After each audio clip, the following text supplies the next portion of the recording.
Ladies and gentlemen, we are back. Welcome back, everybody. The first round of the playoffs are in the books. We got a couple upsets to discuss. We got a whole divisional round to talk about. We're down to the final 8 NFL teams in the NFL 2022 season. Let's get right into it. So first up, we have the Jacksonville Jaguars at the Kansas City Chiefs. Now, this game, speaking about the Jaguars wildcard game, I'd say this game was probably the biggest surprise based on how it transpired, basically. So, if you didn't see the game, basically, Trevor Lawrence threw 4 interceptions in the first half. The Chargers went up to a 27-0 lead. Their win percentage in the second quarter was like a 98.5%. That's how high it was. And then the Jaguars battled their way back until it was, I'm looking at the stats here. Basically, they didn't lead the entire game because the Chargers scored a field goal and then they scored another touchdown and they basically came back. Am I surprised that Jacksonville came back? Not too surprised because the way the Chargers got that 27-point lead was a bit suspicious. So, obviously, Trevor Lawrence threw 4 interceptions. So the Chargers had short field after short field to take advantage of. So their first touchdown was 2 plays for 18 yards. Their second one was 3 plays of 16 yards. Their third one was 11 plays for 62 yards. So their first 2 touchdowns were short fields. And then the other ones were field goals. I'm looking at the 5 drives here where the Chargers got those 27 points. 2 of them were field goals. One of them was a 4-play 1-yarder. So basically, they intercepted the ball already in field goal range. They didn't move the ball any further. They just kicked the field goal. So what's concerning about, and then the other field goal drive, 12 plays for 57 yards, which is decent. But what I'm getting at here is the problem with this game was they were taking advantage of the Jaguars' interceptions, right? Fair enough. But, the issue is, they took advantage of all these turnovers, but they weren't moving the ball as effectively. When I realized that this was going to be a problem for the Chargers was at the end of the second quarter when the Jaguars went 7 plays, 47 yards, and then they scored that touchdown. Part of me was thinking, you know what? The Chargers might stall and the Jaguars might make a comeback, and they did. 14 plays, 89 yards for a touchdown drive. They had 5 plays for 68 yards and a touchdown drive. They just moved the ball down the field. It was very, very impressive. So Trevor Lawrence with one of the most interesting stat lines you'll ever see. He was 28 of 47, 288 yards, 4 touchdowns, 4 interceptions, a 70.2 passer rating. And then Travis Etienne had 20 carries for 109 yards. All 4 touchdowns went to 4 different receivers, which is always a good sign. The Jaguars are looking good. There's no 2 ways about it, but they're facing, in my opinion, the best team in the AFC right now in the Kansas City Chiefs. They have the MVP, Patrick Mahomes, but, we all know what the MVP curse is like. If a guy wins MVP, he doesn't win the Super Bowl. That's happened a lot. That's happened a couple times. So it still remains to be seen if it'll happen this time. But the Chiefs look extremely strong. The Jaguars, I think Doug Peterson said at one point that he was playing with house money, which he definitely is. I think that they're going to put up a fight, but I don't think they're going to make the conference championship. I think the Chiefs are going to win and advance to their 5th straight conference championship, I believe. It's been a very impressive run for the Chiefs under Patrick Mahomes. Because, yeah, it'd be their 5th straight conference, Super Bowl conference. So that's what I think is going to happen. So we will have to wait and see. Next up, we have an NFC East showdown. The New York Giants at the Philadelphia Eagles. Now, this game is going to be very interesting because the Giants won their first playoff game since 2011. Same year they won the Super Bowl. In fact, both of the Giants' Super Bowl campaigns have come as a wild card team that's made a run. They make a pattern of doing this. Now I remember picking the Vikings in my wild card game, but I did say do not be surprised if the Giants upset them, and that's exactly what they did. The Vikings scored first, and it was 7-0. And after that, they never led the game since then. The Giants scored. They scored again. A field goal. Vikings tried to get back in it with a touchdown. They traded some touchdowns. Minnesota tied it up 24-all, and then the Giants scored the go-away touchdown. So the Giants were in control of that game for the entirety of it. And Daniel Jones having one of the best games of his career. He was 24 of 35 for 301 yards, 2 touchdowns, 114 passer rating, and he also rushed for 17 carries and 78 yards. That stat line alone pretty much says what Daniel Jones is capable of. Not only the accuracy and the 2 touchdowns, but the 78 rushing yards on top of that. And I think that's what makes him a legitimately dangerous player. Now, the interesting thing about the Eagles, they were the talk of the town the entire season.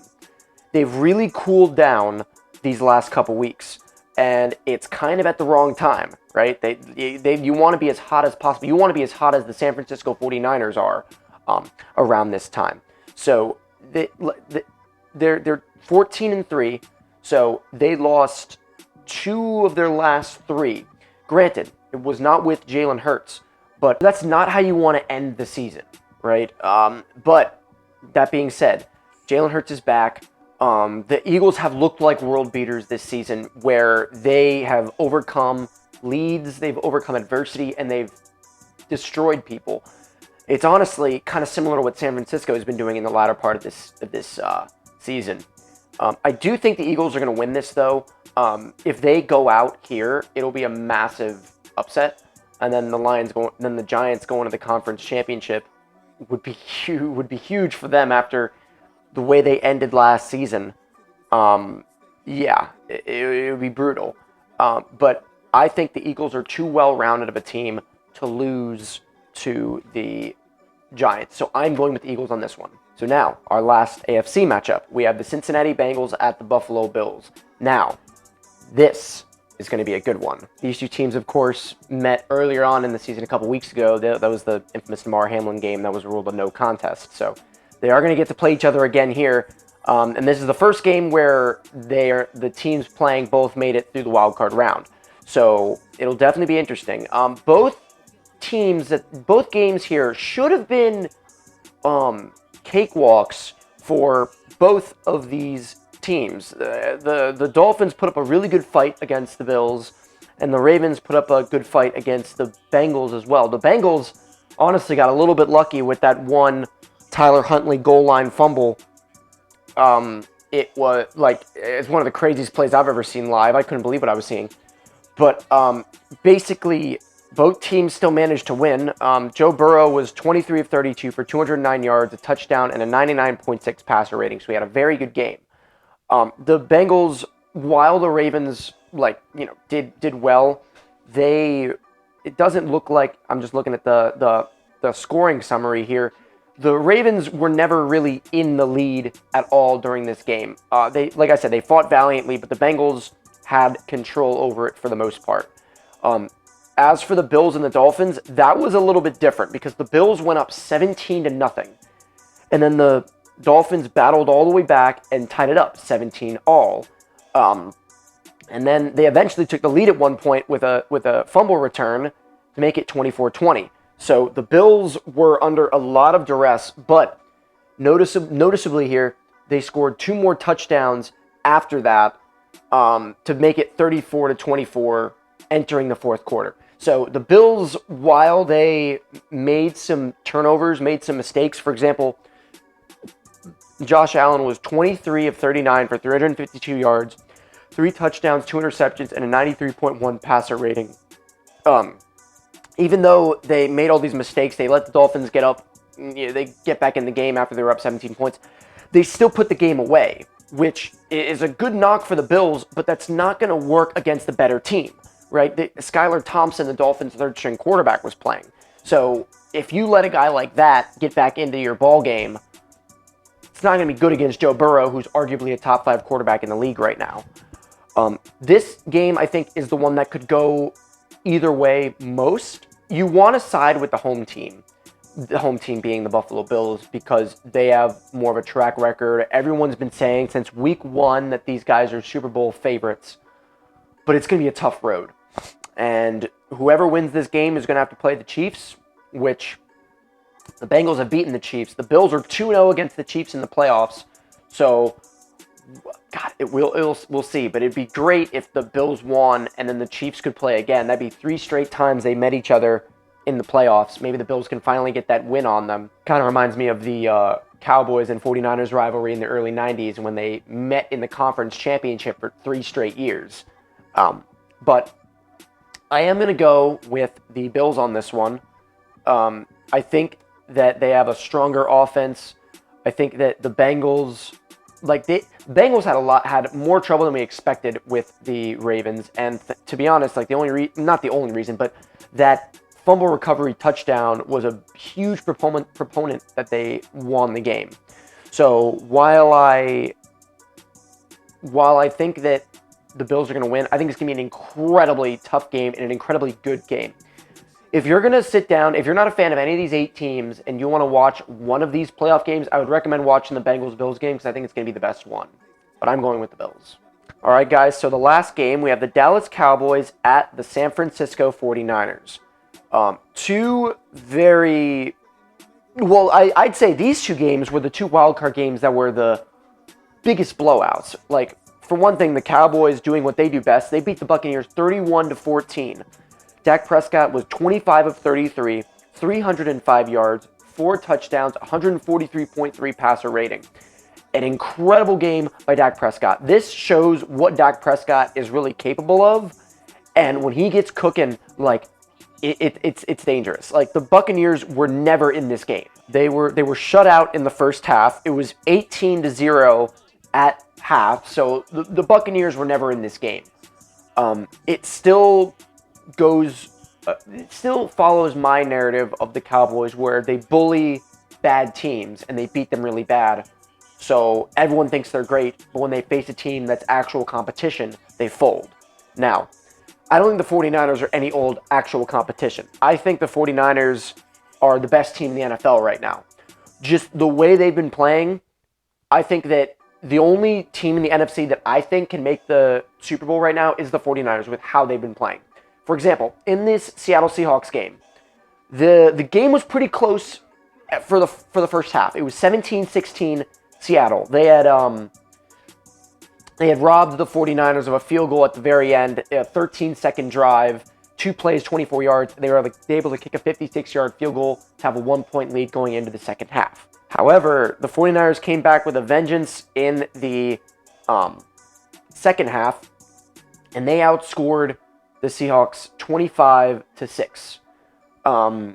Just some incredible offense. This one drive, 7 plays for 70 yards, a 3-minute drive. So they moved the ball down the field like lickety-split. And that is that's going to be the big thing with the 49ers because they have the best defense in the league. If their offense can cook the way they did here and score 41 points, no one's going to be able to stop them, not even the Chiefs. So, again, the Cowboys looked great in their win, but I don't see them doing this scoring 41 points against the San Francisco 49ers. I don't see their offense really working very well against them, and I don't think that the Cowboys defense is going to be able to stop Brock Purdy and the 49ers offense, which is just getting better and better as the games go on. So I think the 49ers are going to win this game. I think that, if anything, this game has the chance to be the biggest blowout. Look at this. So Brock Purdy, he was 18 of 30 for 332 yards, 3 touchdowns, 131.5 passer rating. He has been absolutely killing it ever since he got the start. It's a Cinderella story for the 49ers. I think that they have a serious chance of going all the way. So I'm going with the San Francisco 49ers on this one. Now, I know what you're thinking. You literally just voted for the home team in each game and the higher seed in each game. But I'm sorry, that's how I see this. Like, the Chiefs, or the Jaguars going to upset the Chiefs? Like, I don't think so. Are the Giants going to upset the Eagles? They have a chance. The Bengals do have a legitimate chance of beating the Bills, and I just don't see the Cowboys beating the 49ers. So, as it would stand at that point, the conference championship games will be the Chiefs against the Bills and then the Eagles against the 49ers.